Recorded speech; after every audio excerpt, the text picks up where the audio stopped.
Bien le bonsoir, le web. Je m'appelle Lord Charles-Antoine Desgranges, je suis baron de Rothenstein, ainsi que comédien, humoriste, animateur et amateur de pain à l'ail. J'agirai à titre de maître de jeu pour la session de Donjon Dragon qu'on vous présente sur cette chaîne YouTube. N'hésitez pas à vous abonner, à nous suivre sur les différents réseaux sociaux aussi. On est un regroupement d'amis qui commence, qui débute dans l'univers du roleplay, du Donjon Dragon en particulier. Ça fait peut-être un an qu'on navigue dans ce doux fleuve de plaisir. Et on se lance dans une campagne qu'on a décidé de mettre sur Internet, en fait, parce que on l'avait déjà fait sur Twitch et il y avait une réponse assez bonne. Donc on s'est dit, pourquoi pas en faire une série YouTube? Pourquoi pas? Voici ce qu'on a fait. On se fie pas tant aux règles, on y va beaucoup pour le plaisir. On n'est pas des fervents connaisseurs, on est des débutants. Donc voilà, c'est dans un univers assez précis qui se trouve dans ma tête. Je vais incarner la majorité des personnages. Ce que vous allez voir, c'est pratiquement tout de ma main. Massive brag ici, là, je suis en train de me vanter, mon là. Ce qu'il faut comprendre, c'est qu'on évolue dans un monde médiéval fantastique assez classique, avec par contre beaucoup de racisme à travers tout ça. C'est un univers très sombre, très rude, dans lequel les aventuriers vont se balader. On est à la saison 2. On a fait une saison 1 sur Twitch, c'est la saison 2 qui débute. Si vous souhaitez obtenir un résumé de la saison 1, il va y avoir une vidéo qui va sortir sur un résumé de nos premières aventures, en fait, dans ce monde-là. Mais ce sera pas vraiment... c'est pas important de comprendre tout ça avant d'entamer l'écoute de cette vidéo-là. Vous allez quand même être capable de vous amuser puis d'avoir vos repères à vous. Avant de commencer, je voudrais remercier mes amis, les joueurs qui vont jouer pour vous dans cette aventure-là. Je voudrais remercier aussi, avec beaucoup d'amour et de respect, Olivier Coursol, Manticore, un joueur dans la campagne qui finance ce projet-là et qui m'aide beaucoup moralement aussi là-dedans. Je voudrais aussi prendre le temps de remercier Travis Savoie de RPG Music Maker, qui est un artiste hors du commun. Pour de vrai, c'est quelqu'un qui je vais le dire, là, je pense que c'est une des personnes que j'ai vues dans ma vie qui excelle le plus dans son domaine. C'est lui qui nous a fait le thème, en fait, la trame sonore qui va jouer durant l'introduction, que vous allez voir tout de suite après ça. Allez liker sa page, allez le suivre sur YouTube, il est excellent et c'est grâce à lui qu'on a une belle trame sonore comme ça. Donc voilà. Si vous aimez le contenu, si vous trouvez ça intéressant, si vous voulez en savoir plus, n'hésitez pas à écrire sous la vidéo des questions ou même des propositions. Si vous voulez en savoir encore plus, écrivez-moi en privé, on va discuter. C'est vraiment quelque chose qui me passionne. Donc voilà, j'espère que vous allez aimer ça. Amusez-vous bien. Et on se lance pour l'épisode 1 de Runes oubliées présenté par l'équipe de Tout le monde en rage.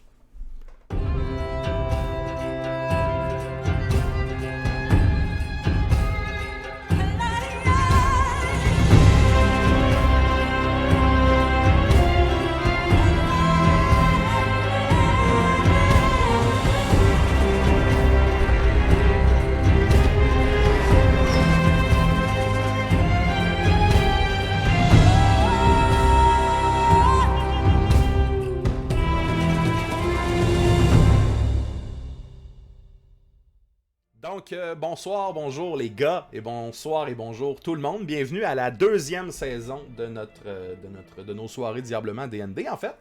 Et cette saison-là elle a un titre, et ça s'appelle Runes oubliées. Malade, le titre en général. Les gars, ils trippent tout, on les voit. Donc, je vais vous présenter les joueurs qui vont jouer avec nous pour cette aventure-là. On va commencer avec un régulier. Je vais demander à l'unique, l'unique, Jeffrey Robillard, de nous parler de ton personnage, s'il te plaît, Jeff. J'espère que tu vas couper mon nom de famille au montage. Fait que moi j'étais un mage aveugle. C'est ça.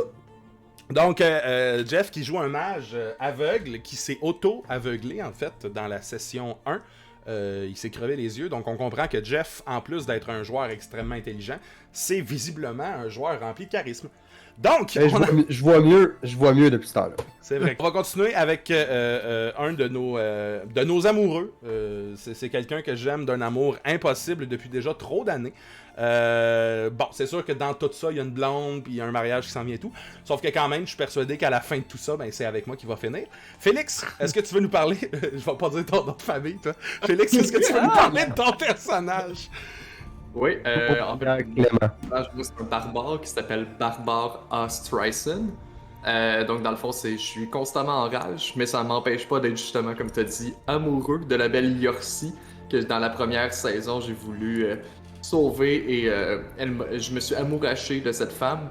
Par contre, j'ai un peu assassiné son père dans le but de la séduire parce que je pensais que il contenait contre son gré. Finalement, on a appris que c'était pas tout à fait ça, mais on va voir ce que l'avenir nous réserve, puis si je peux réussir à éventuellement la conquérir. Parle-nous donc, c'est qui le bel homme que t'as sur toi présentement? T'es pas si à moi qu'un chien, j'imagine que c'est quelque chose qui a une entité, ça? Qu'est-ce que c'est? C'est mon fils. C'est en fait, ouais, moi puis ma blonde, ma blonde elle a accouché il y a à peu près 1 an et 3 mois, donc il y a un peu de poil, il est différent, mais on l'aime bien.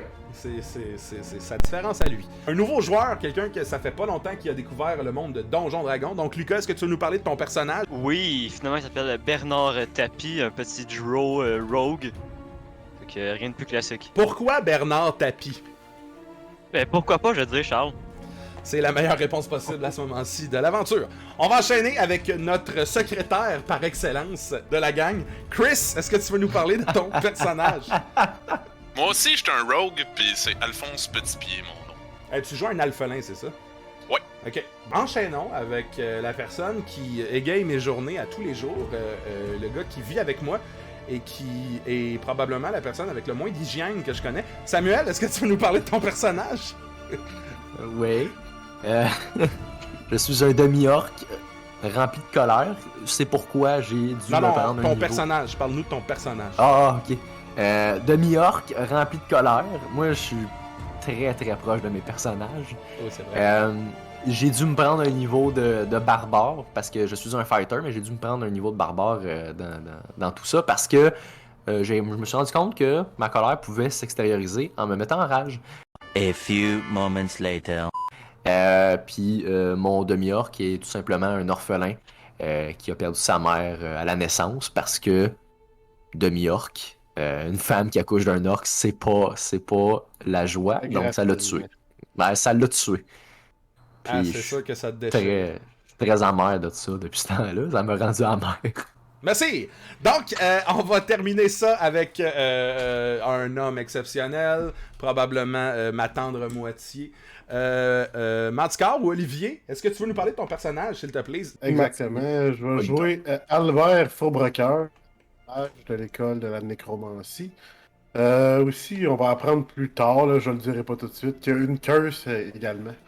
Fait que tu gardes le secret de ton personnage, présentement. Ouais, pour le moment. Excellent. Et donc, les garçons, on entame cette deuxième saison à l'instant.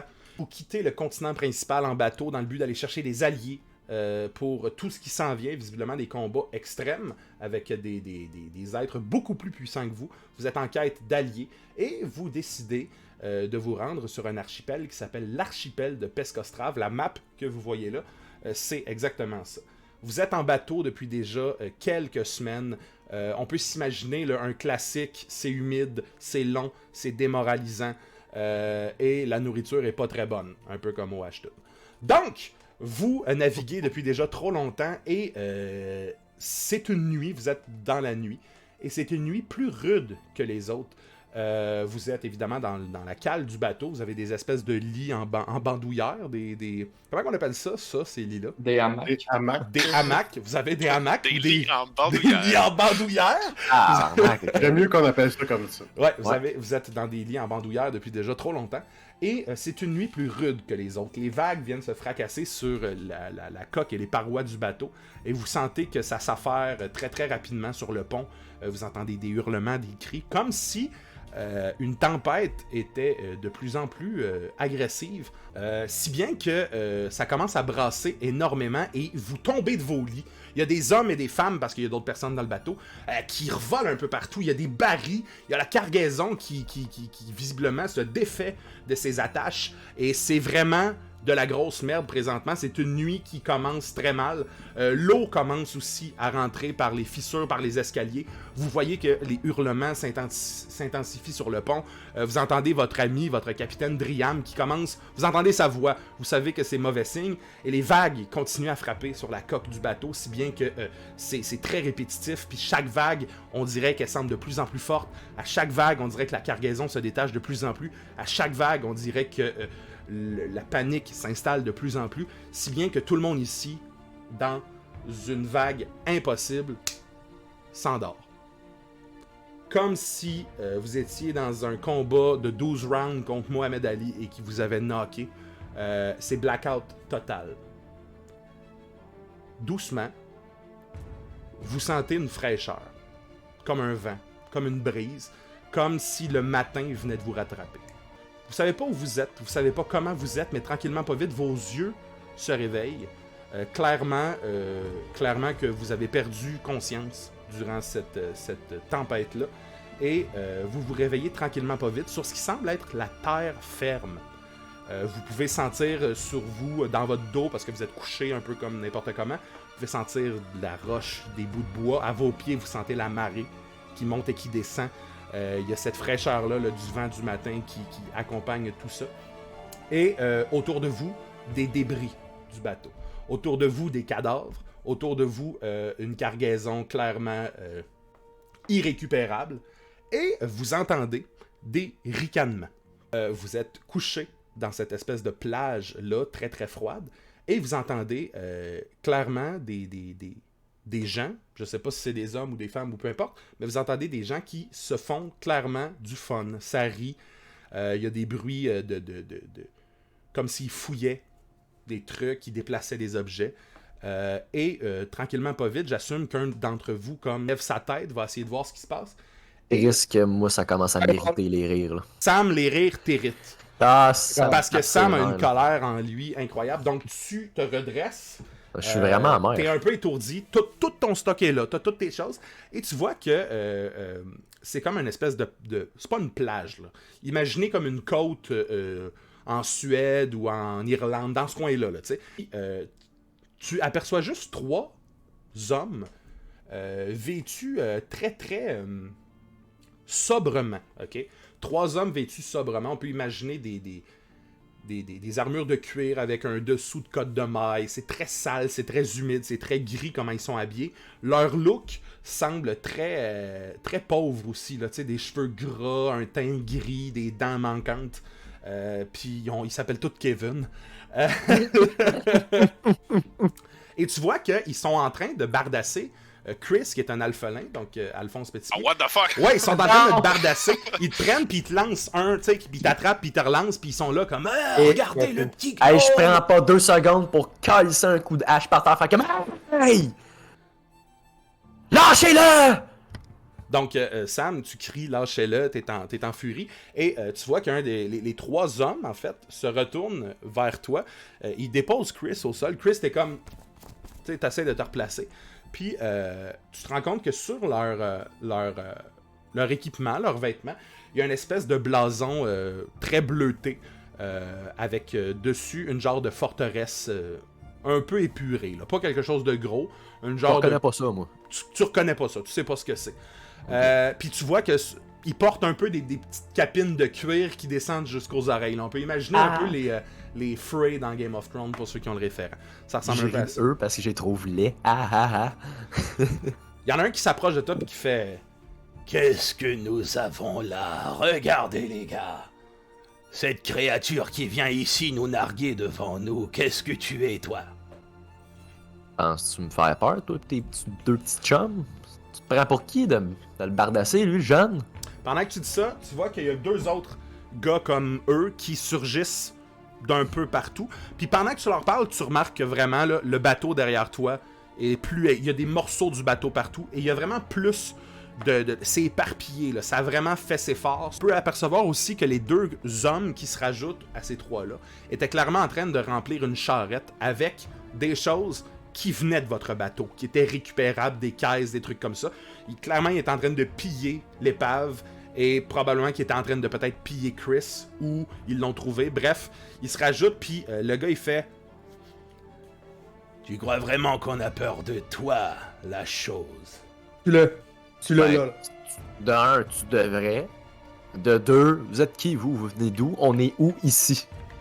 Peut-être 3-4. J'assume que les autres, vous vous êtes levés aussi, puis vous avez comme pris, pris un peu connaissance de ce qui se passe. Vous êtes tous côte à côte, sauf Chris qui est comme un peu genre tenu comme ça par les gars. Ils me tiennent encore, c'est ça? Ouais, ben t'es devant eux autres, là. Ils t'ont juste droppé parce qu'ils te lançaient, mais là ils t'ont droppé, tu sais. Puis là, le même gars s'approche toujours en jouant avec son nez, puis il fait... Ici, c'est notre île. Je crois que notre relation a très mal commencé, vous et moi. Une question, Charles. Est-ce que je vois une tour au loin? Oui, au loin, tu vois une tour.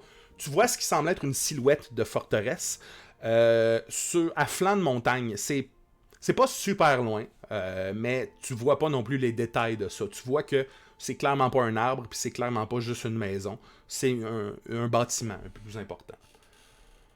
Écoute bien, là. Me dérange pas que tu prennes du stock. Mais si c'est du stock à nous autres que tu pognes, là, tes mains, t'en auras plus. Tu vas me rouler un jet d'intimidation. 21. 21. Ils font juste comme repousser Chris vers vous. Chris, t'es comme, ouais, c'est ça, Steve, puis tu t'en vas vers les gars. Yeah, what he said! Il fait... vous nous pardonnerez, c'est pas tous les jours qu'on a des visiteurs sur notre île. Vous ne faites pas partie du clan Valgam, toujours. Non, je sais pas c'est qui eux autres, mais j'en fais pas partie. Puis arrange-toi pas pour que je les rejoigne eux autres. Eh bien, si vous n'êtes pas des amis du clan Valgam, vous êtes nos amis! Puis là, tout le monde fait comme, ouais, clairement, ils ont eu peur de ce que t'as dit, ils sont pas habitués de voir un demi-orc dans ce coin-là. Puis, ils ont l'air terrifiés. Ils ont pas l'air mauvais au combat, ils ont pas l'air poche, ils ont l'air très barbares. Mais ils ont l'air terrifiés par votre joyeuse bande de troubadours ici présents. Donc, on peut continuer à piller l'épave, c'est ce que vous nous dites? Ben, si on peut avoir une cote. Comme c'était notre bateau. Notre stock, ça. Oui, je vais juste Oui, rappeler ben, à Sam que c'est pas du stock et tout ça. Non, tu l'as dit. Non, il Attends une fait minute. pas notre affaire, là. Oui, attends. Qu'est-ce qu'on a de besoin dans ce petit bateau-là? T'as nous autres! Ouais, c'est à nous autres, il est détruit. La seule affaire que je peux dire, c'est oui, mais tu nous amènes à la civilisation la plus proche, jeune homme. Ah, vous voulez rentrer au village? Peu importe, je vais rentrer quelque part. Tu vois qu'il se retourne vers ses gars, puis il parle un peu plus bas. Est-ce que vous étiez avec un nain du nom de Driam? Oui. Oui. Ouais. Pourquoi? Oui, mais pourquoi? C'est ça, c'est une bonne question. Eh bien, parce qu'étrangement, il a fait la même demande que vous. Madame, nous a vendu. ce nain-là vous a déjà parlé? Il est déjà parti, là. Bah, il s'est présenté au village et c'est lui qui nous a dit qu'il y avait un bateau qui s'était échoué. Ok, ben c'est parce qu'il était sur ce bateau-là, lui. Il était avec nous autres. Je suis au courant de rien, je viens d'arriver. Ah, les ostinés. Est-ce que tout le monde est d'accord pour aller au village? Oui. Oui. Excellent. Oui. Donc, ils sont 5. Les cinq hommes vous tracent le chemin vers un genre de village pas très loin de là. D'ailleurs, vous pouvez le voir à peu près d'où est-ce que vous êtes si vous montez un peu plus sur l'espèce de plage. Là. Vous pouvez voir le village. C'est un village très très modeste. Okay? On parle de peut-être une quinzaine de bâtiments. On peut imaginer clairement des maisons style viking, là, des maisons longues, des maisons avec un toit en paille. De la boucane qui sort de chacune des cheminées de ce village-là. Il n'y a pas de barricades autour. Il y a clairement mettons des pics de bois plantés. Mais c'est pas un village fortifié. C'est pas un village qui semble être à être souvent attaqué présentement. Il vous amène dans cette espèce de village-là, et vous voyez que tout le monde dans ce village-là ressemble un peu à ces hommes-là. C'est un village de pêche, c'est un village qui est clairement sur une île, et on peut clairement voir les poissons qui sèchent, les poissons qui viennent d'être pêchés, les cages avec les homards. On peut clairement voir qu'il n'y en a pas abusivement. Les récoltes de pêche ne sont pas bonnes ces temps-ci, on peut l'assumer. Et dans le village, vous voyez qu'il y a beaucoup de monde qui semble malade, il y a beaucoup de monde assis, ça tousse, et il vous amène devant une plus grosse maison longue, pas de beaucoup, mais quand même, et il se retourne vers vous, il fait juste dire lorsque Gorm vous parlera, il faudra lui dire que vous n'êtes pas du clan Valgam. C'est quelqu'un qui se méfie énormément et vous devrez faire attention à vos paroles en sa présence. Yo, Eh ben, comment... Oui, vas-y. J'ai une question, moi, pour lui. Comment on peut prouver qu'on n'est pas de la gang de Valgam? Oh, vous saurez bien le prouver le temps venu. Et si je peux renchérir, vous êtes de quel clan à ce moment-là? Il fait juste taper son espèce d'écusson ici, puis c'est clairement, là, tu sais, imagine un blason, un bouclier bleu, avec dessus une forteresse qui, étrangement, ressemble à la forteresse que Sam a aperçue dans la montagne, dans la colline. Par contre, le village est quand même assez loin. Vous le voyez, mais il n'est pas collé à la forteresse. Nous, on est du clan Tolgam. Et on n'aime pas beaucoup les membres du clan Valgam, et ce depuis des années. Nos deux chefs sont en guerre, on ne sait plus pourquoi, mais il faut faire extrêmement attention à ce qu'on dit en leur présence. Il ouvre une espèce de porte double dans laquelle vous voyez une pièce immense, avec un feu assez impressionnant dans le milieu, très long, et au bout de ça, un genre de trône fait en bois de bateaux abandonnés ou clairement des débris de bateaux. Donc c'est un trône pas super fait comme il faut, fait droit. Là, il est fait avec des pièces rapiécées de navires. Puis il y a un gars très imposant qui est comme à côté sur une espèce d'épée à deux mains. Et il a l'air songeur assis là. Puis il parle avec certains hommes à lui. La pièce est tapissée de boucliers ronds aux couleurs bleues avec une forteresse dessus. C'est très très... pas froid genre frisquet, froid genre... À l'intérieur, ça semble tendu. Et il a l'air d'avoir une situation. Fait que vous vous avancez devant lui, puis il vous regarde pas encore. Il parle avec ses hommes. Puis il y a juste le gars qui vous amène là qui fait Gorm, nous avons trouvé ces réfugiés-là sur la plage et ils disent qu'ils sont avec Driam. Il se retourne vers vous puis il fait Vous êtes avec Driam. En plein ça. On a voyagé avec, on s'est écrasé. Eh bien, vous ne serez pas surpris d'entendre que maintenant tout ce qui était à vous m'appartient sur ce bateau. Il n'y a rien qui est comme important, là. T'sais, pas de gold, pas des affaires que vous aviez personnellement, mais il a l'air assez... Nos lits en bandoulière. Vos lits en bandoulière! Tabarnak, nos lits en bandoulière! Ils sont clairement plus à vous. Il fait juste dire « Et j'imagine que maintenant vous êtes ici pour qu'on libère votre ami. » Pardon? Il est emprisonné? Driam? Comment ça? On juste zoom in sur la face du gars qui vous amenait là, qui est comme oh, je leur avais pas dit qu'on l'avait comme kidnappé. Eh bien, lorsqu'on a entendu la tempête se réveiller, j'ai envoyé quelqu'un faire le guet sur le bord de la plage. Comme à toutes les fois, un bateau s'était heurté sur une roche et visiblement c'était le vôtre. On a trouvé cet homme qui semblait essayer de vous réveiller. Et immédiatement on l'a pris. C'était le seul qui semblait en vie à ce moment-là, mais je remarque que clairement, vous étiez plusieurs à avoir survécu. Puis il a l'air un peu en crise envers son gars, qui est comme, pourquoi tu les as pas vus, esti, eux autres aussi? Pourquoi il a été enfermé? Ouais. Eh bien, parce qu'il essayait de résister. À quoi? C'est sûr un peu que tout si le t'essaies de monde le kidnapper, il va résister, Chris. Vous entendez vraiment, là, tu sais, de très loin, vous entendez clairement comme du chaos, là. La voix de Driam qui est « Mais tabac! » Il frappe dans les... « Lâchez-moi! » Vous entendez ça, puis il est comme... Et il est-tu en prison? Il est comme maintenu par du monde? Tu me demandes ça à moi, tu demandes ça Ben, je demande ça à lui, là.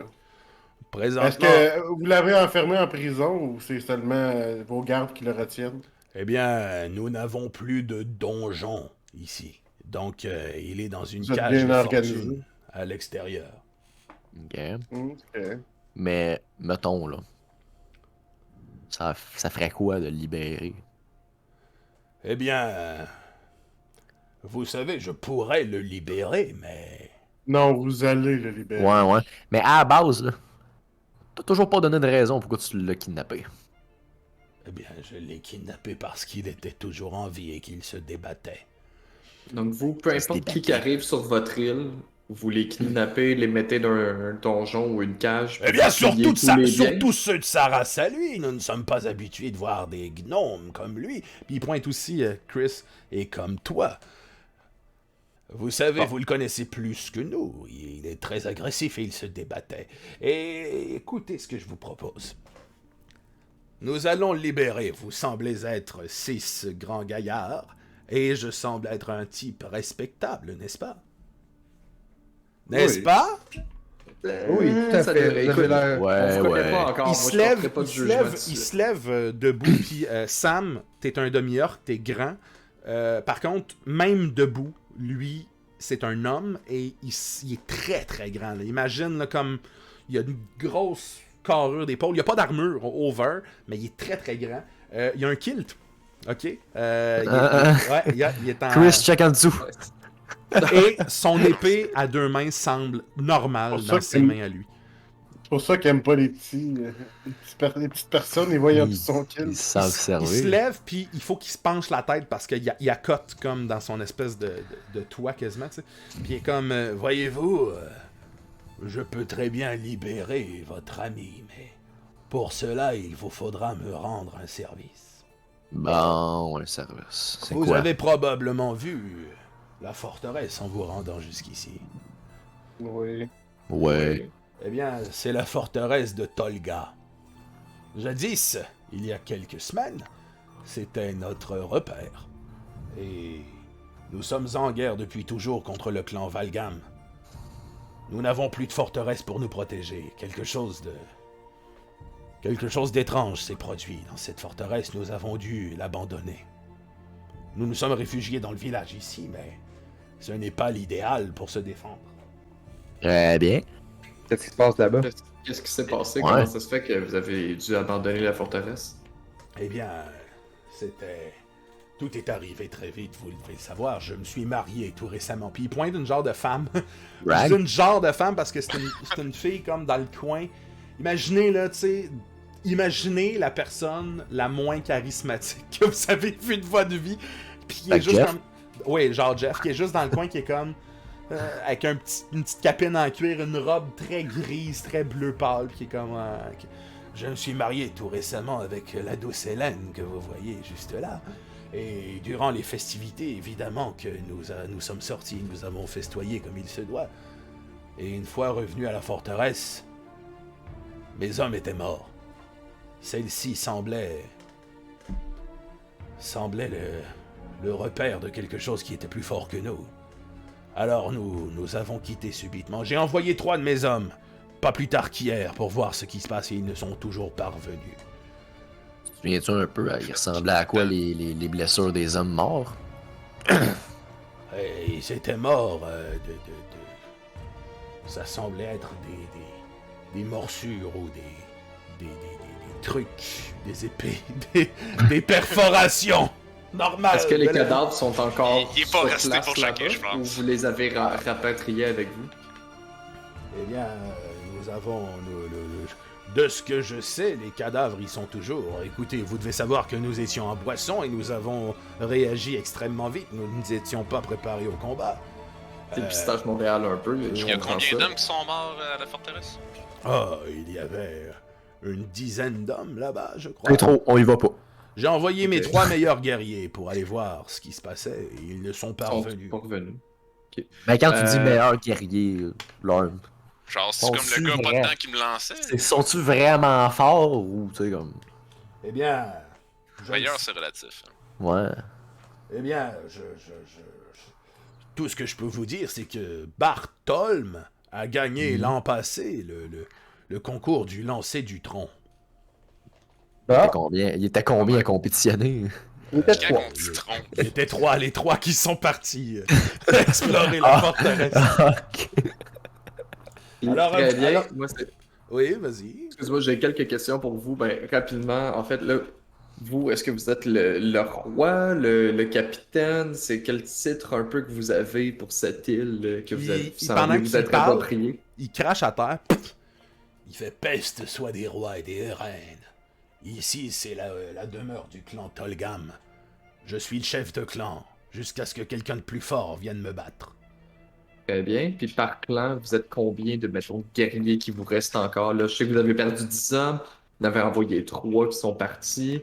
On voit que, en passant, félicitations pour votre mariage. Votre femme a de l'air charmante, mais Il fait juste Dégueulasse. s'y taper genre la cuisse en faisant ouais. Puis il est comme. Ok. Dans le fond, c'est 2 nains dans un trench coat, puis ils font juste se cacher. Il fait juste dire eh bien, ce genre de questions semble étrange. Vous n'êtes pas si étrange dans vous le n'êtes pas sens du de- clan Valgam toujours. Puis tout le monde est comme un peu oh shit. Non, d'ailleurs, on va y revenir à ça, le clan Valgam. Là. On l'est pas. Bon. Puis, on le sera peut-être jamais, ok? Comment on peut te le prouver? C'est Non, mais l'affaire la moins précise j'ai vue. attends. Comment on peut te le prouver qu'on l'est pas? Tabarnak, ça. Il fait juste venir quelqu'un qui semble être enchaîné. Vous reconnaissez pas cette personne-là. Imaginez clairement un jeune homme blond. Clairement. C'est beau, jeune homme. Ouais, C'est mais beau, des, blanc. des traits très scandinaves. Là. Il a l'air d'avoir passé une rude fin de semaine, mettons. Là. Il est enchaîné, il est en haillon, puis il est comme, puis il l'amène, puis il fait juste sortir un petit couteau de son espèce d'accoutrement, il prend sa tête comme ça, il vous fixe, puis tranquillement pas vite, il lui tranche la gorge, puis le sang commence à se répandre. Un jeune homme rempli d'avenir, clairement. Un jeune homme rempli de muscles aussi. Il avait l'air d'être en forme juste avant tout ça. Il avait l'air d'être prometteur, et il s'étouffe dans son propre sang, et il lâche le corps devant vous, puis il fait « Alors voilà qui est prouvé. Si vous avez été du clan Valgam, vous auriez clairement réagi à tout cela. Alors voilà ce que je vous propose. Vous récupérez, ou du moins vous allez voir ce qui se trame à la forteresse pour moi. Vous me dites ce qui est arrivé avec mes hommes. Vous les ramenez, si possible. Une fois que c'est fait, je vous redonne Driam le Moi, nain. je veux juste dire en quel état on voulait les ramener en tant que nécromancien. J'avoue que. Écoutez, ramenez-moi mes hommes comme vous le voulez, la priorité c'est la forteresse. Vous devez chasser ce qui s'y trouve, pour que je puisse y retourner. Très bien. Y a-t-il quelque chose qu'on peut trouver dans la forteresse? Avez-vous peut-être laissé des trucs qui pourraient nous Oui, intéresser peut-être une un entrée peu? secrète. Bah, il n'y a pas d'entrée secrète dans la forteresse, ça c'est sûr. Mais vous allez clairement trouver de l'or. Vous pourrez, bien, vous, puis pourrez, cet or-là- vous pourrez garder cet or-là. Je vous en fais cadeau. Mais si vous délivrez la forteresse du mal qui la ronge, je vous remets Drian et une petite compensation. Ben, Est-ce qu'il moi, pourrait y écoute, avoir des pierres rares aussi? Des pierres au rein. Tu vois que tu dis pierre rare, puis tu vois qu'il fait comme un. Je ne crois pas avoir de pierres rares à l'intérieur de cette forteresse, mais. Inside check là-dessus, je peux-tu? Comment? Un inside Ben check oui, là-dessus. tu peux faire un pour savoir inside check là-dessus, vas-y. 17. Il a clairement l'air de cacher quelque chose. Il a Par rapport clairement aux l'air. bières, précisément. Pas précisément les pierres, parce que peut-être que c'était un autre mot similaire à ça, mais il a l'air de cacher quelque chose. De rare. Ok. Dans son Ok. kit. Dans son Très kit. bien. Moi, je voudrais surtout mentionner écoute, niveau récompense, argent, quoi que ce soit, pour le moment, c'est peut-être pas ça nécessairement qui m'intéresse le plus. Je suis pas prêt à dire comme quoi que on serait associé avec votre clan. Par contre, on vous fait une faveur. On aimerait ça que vous libériez Driam, mais on attendrait peut-être une faveur en retour de vous, éventuellement au besoin. Est-ce qu'on... Moi, ça serait ma négociation avec vous. Il se retourne vers ces espèces d'acolytes, puis... Très bien. Très bien. Écoutez. D'accord. On Là, peut j'y voir dans propose- quel j'y- état il est, Driam? J'y avance mon avant-bras juste pour une bonne poignée de main comme ça. Vous voulez voir votre ami Driam? Ben, je veux voir, il est en quel état. J'aimerais ça qu'il soit dans le même état quand on revienne. Oh, écoutez, tout ça va dépendre de comment il réagit. Tout le monde se met à rire. Puis les portes, les mêmes portes par lesquelles le jeune blond qui gît à vos pieds est arrivé, s'ouvrent rapidement et t'as deux gars qui amènent Driam, puis ils leur donnent des coups dans l'espèce de bas de ventre parce que c'est là qu'ils se rendent, c'est un nain. Ils ont mal, puis il y en a deux autres qui viennent gérer ça, puis il est comme alors les gars, vous allez me libérer ou quoi? Oui, Driam, là, tu te calmes. On a la situation sous contrôle. Tu te tiens tranquille, puis nous autres, on vient te chercher après. Il crache à terre, puis ça tombe direct dans le nuque du jeune blond qui est couché. Vous êtes mieux tenir parole! Puis il le ramène comme alors, j'ose espérer Driam, c'est un que vieux vous... français. Hein? Driam, c'est devenu un vieux ouais, français. Driam, c'est un vieux... Un vieux Marseillais. C'est un vieux Marseillais. C'est Louis de Funès. Fait que il y a juste Gorm, le chef de clan, qui est comme alors vous pouvez voir à quel point Driam est en forme. Il est mieux d'être dans la même forme quand on vient. Écoutez, comme je vous ai dit, libérez ma forteresse, retrouvez mes gars. Et je vous redonne le vôtre. En plus d'une compensation, et vous vouliez quelque chose que je ne sais pas que j'ai. Donc voilà qui est entendu. Marché conclu. Marché conclu. Je vais taper mon bâton en tête, J'aimerais mon ça que tu ordre. serres la main à Charles. Si lui, il veut me la serrer, ok, c'est pas moi le Ouais, faut raciste que tu dans le la fasses gang, comme mais ça. let's go. Non, non, faut de même. Tabarnak. Ouais, mais si je fais ça, je suis un alphalin, mon Chris, bras sera même pas à son Chris, poignet. il se rend pas. Il va me pogner là, genre. Qu'est-ce que tu voulais dire, Manticore? Je vais juste frapper à terre avec mon bâton, puis l'ordre va s'illuminer au bout de mon bâton. Impressionnant! Là, fort. La salle, pendant que tu fais ça, ton orbe s'illumine, puis tu te rends compte que la salle est beaucoup plus occupée que ce que vous pensiez. Dans le sens que c'est très sombre, c'est très lugubre. Vous pensiez qu'il y avait peut-être une dizaine de personnes avec vous. Mais clairement, là, ils sont une vingtaine, une trentaine là-dedans. Il y a du monde assis par terre, il y a du monde qui se nourrissent, qui mange. Il y a beaucoup de monde dans cette salle-là. Ça semble être la seule place très chaude de ce coin-là. Fait que tout le monde est comme oh, ils sont pas habitués de voir de la magie. C'est important c'est important de comprendre que dans ce monde-là, la magie est pas prioritaire. C'est un peu comme dans notre univers, si quelqu'un était genre David Copperfield, ben on capote. C'est un peu la même chose. Mon orbe est mauve. Et, on se dirigeait vers la porte, je vais juste me retourner puis dire est-ce qu'il y aurait de vos guerriers qui voudraient nous accompagner pour comme se porter fiers puis montrer leur valeur à leur chef en Moi, venant je nous suis déjà aider parti. à libérer la forteresse. Il fait juste te Ouais, couper, puis je suis déjà parti, là. Je suis déjà presque rendu. il te coupe, puis il dit juste eh bien, vous pouvez leur demander, mais il y en a aucun qui quittera son poste si le clan Valgam attaque. Qu'est-ce que je ferai, moi? J'ai déjà perdu 10 hommes dans cette forteresse, 13 peut-être. Il a l'air agacé de ta question, Félix. Ouais, gars. Très bien. Parfait. On va aller faire mes affaires tout seul puis qu'il reste là, les jeunes. Et qu'est-ce que moi, je me serais pas laissé parler de même. Les portes... Moi, Oui, vas-y, Jeff. je m'en ai dit, moi, je dis qu'on s'en va à Valgam. Puis on fait une attaque sur. Ouais, mais nager Surprise. jusqu'à Valgam On va être est long. six. Parce que, parce que c'est important, vous avez compris que vous êtes sur cette petite Ouais. île-là présentement. Ah ouais. Tout le monde a compris que On vous va- êtes sur cette on- petite île-là. Ok. Non, Juste- on a pas, pas mais on sait où on est où. Excellent. Juste vous dire que c'est une île qui est quand même assez petite. Vous voyez les extrémités de l'île, là. Vous voyez l'eau qui est devant vous.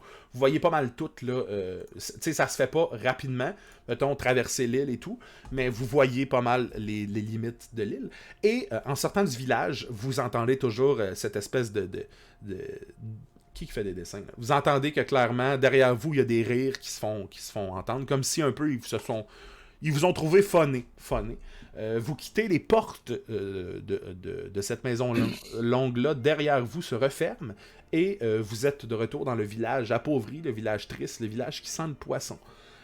Et devant vous, à flanc de montagne, une silhouette de forteresse, une silhouette une tache un peu plus sombre que des arbres devant vous, se dresse.